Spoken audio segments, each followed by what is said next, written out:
Salam sejahtera, saya Ishwari Subramaniam dari Pertubuhan Malaysia Tamler Munitra Kalagang. Hari ini kita berada di Tanah Perkuburan Indu di Serapuk, Perak. Selepas isu serius Tanah Perkuburan Indu di Triang dan Kuala Kerau Pahang beberapa bulan yang lalu, kini kita digemparkan dengan satu lagi isu serius di Tanah Perkuburan Hindu Serapuk, Perak, Mukim Belanja. Pihak kerajaan telah menggazetkan tanah seluas 5 ekar untuk Tanah Perkuburan Indu ini. Namun begitu, didapati bahawa seorang pemimpin parti politik telah menceroboh dan menanam pokok-pokok kelapa sawit di atas tanah perkuburan Indu ini bagi tujuan keuntungan peribadi. Dengan sokongan siapakah pemimpin parti politik ini bermaharajalela dan bertindak berani menanam pokok-pokok kelapa sawit di atas tanah perkuburan Indu? Mengapakah kepentingan rakyat tidak didahulukan? Persoalan kami di sini, adakah perkara ini telah sampai ke pengetahuan Ahli Parlimen Farid Perak, Dato' Muhammad Nizar, Majlis Perbandaran ataupun pejabat tanah di daerah tersebut?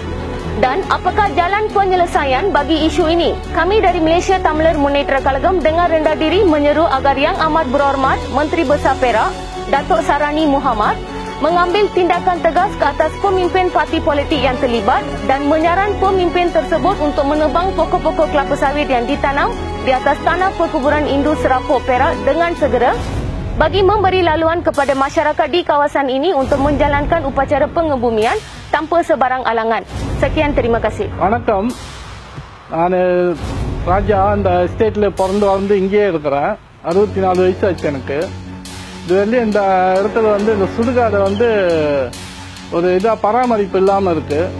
இங்க உள்ள அரசியல்வாதிகள்லாம் இந்த சுடுகாடை அது இதுன்னு செய்யறாங்க, ஒன்றும் பராமரிப்பு இல்லாமல் இருக்கு. ஒரு தண்ணி இல்லை, கரண்ட் இல்லை, எதுவுமே இல்லை. இந்த இடத்துக்கு இந்த 5 எஸ்டேட்டுக்கு சேர்ந்த சுடுகாடு இதுதான். 5 ஏக்கர் சுடுகாட்டில் ஒரு 4 ஏக்கருக்கு எல்லாம் ஆயில் ஃபார்ம் நட்டுட்டாங்க. இருக்கிறது 1 ஏக்கரு. இங்க இந்த மாதிரி செஞ்சுக்கிட்டு இருந்தா அங்க அடுத்தவங்க வந்து புதைக்கிறதுக்கு எதுக்குமே இடம் இல்லாம போயிடுச்சு. இப்ப அரசியல் தலைவர்களா அதுக்கு ஒரு நடவடிக்கை எடுத்து எல்லாம் ஒரு தீர்வு காணணும். வணக்கம். ஓகே, வணக்கங்க. நான் ஆரம்பங்க இந்த எஸ்டேட்ல 26 வருஷம் அந்த பக்கத்தில் நான் வேலை செஞ்சது. இப்போ வந்து இந்த எனக்கு தெரியும் ஆட்டோமேட்டிக்கா இந்த நிலம் வந்து gazetted by the government as a burial ground for the Hindus. 5 acre நிலம்.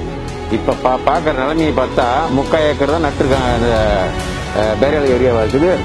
4 ஏக்கர் 4.5 ஏக்கர் வந்து ஆயில் பாம் நட்டுட்டாங்க. So this is not a fair decision by the so-called community leader who misuse this land for their own personal gain. இப்படிலாம் பண்ணிக்கிட்டு போனா நம்ம தமிழ்நாடு நிலம் என்ன ஆகுறது? எங்க பார்த்தா கோயில் உடைக்கிறோம், அதை உடைக்கிற நம்ம இஷ்யூ வருது.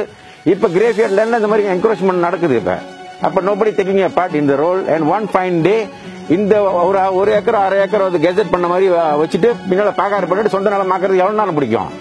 நம்ம என்ன செய்யறோம்? நம்ம கம்யூனிட்டி லீடர் இருந்துகிட்டு நம்ம மிஸ்யூஸ் பண்றோம். we are abusing the people's privilege. That is what is happening now. And I hope all the community leaders, the so-called political leaders, please do something about this land.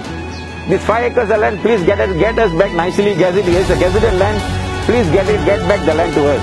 And whoever planted the oil palm tree, முடிஞ்ச வரைக்கும் சுத்தம் பண்ணிட்டு எங்க நிலத்தை கொடுத்துருங்க திருப்பி. இங்க உள்ள ஆளுங்களுக்கு பேரியல் கிராம் ப்ராப்பர் பேரியல் தான் நாங்க செட் பண்ண போறோம். எங்க குறைய வந்து தாழ்வு மனப்படம் இந்த கட்சி தலைவர்கள் வந்து எங்க குறைய நிறைவேற்றி நாங்க எதிர்பார்க்கிறோம்.